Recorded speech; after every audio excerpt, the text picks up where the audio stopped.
మనకి ఇంటికి తెచ్చుకునే అనేక రకాల పదార్థాల్లో, కూరగాయల్లో, ధాన్యాల్లో కాయగూరలను గానీ, బియ్యాలను గానీ, టమాటోలు గానీ, బెండకాయలను గానీ, వంకాయలు గానీ, ఇలాంటి ఏ ఆహార పదార్థాలైనా మనకి ఒకసారి కడిగే ఆస్కారం ఉన్నది. ఈ రైతు ఏ పురుగు మందైతే మిరపకాయల మీద కొట్టారో, అదే పురుగు మందుని మనం పొట్టల్లోకి తీసుకువెళ్ళిపోతున్నాము.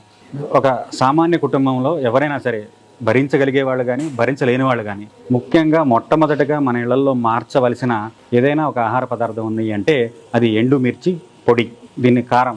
ఈ కారాన్ని కనుక మనము గో ఆధారితంగా పండించిన కారం కనుక వినియోగించకపోతే మిరప పంటలో వచ్చే తెగుళ్ళు కానివ్వండి, పురుగులు కానివ్వండి, వాటిని నివారించడానికి వినియోగించే హానికరమైన రసాయనాలన్నీ మన పొట్టలోకి వచ్చి చేరుకుంటున్నాయి. దీని ద్వారా క్యాన్సర్ లాంటి మహా రోగాలను బారిన మనం పడాల్సి వస్తుంది. అలా కాకుండా ఇలా ప్రకృతి వ్యవసాయం చేసిన ఈ మిరపకాయలను తీసుకొచ్చి ఆడించుకోవడం కానివ్వండి, అలా ఆడించిన వాటిని మనం వినియోగించుకోవడం కానీ చేయటం వల్ల మనం ఆరోగ్యం కాపాడుకున్న వాళ్ళం అవుతాము.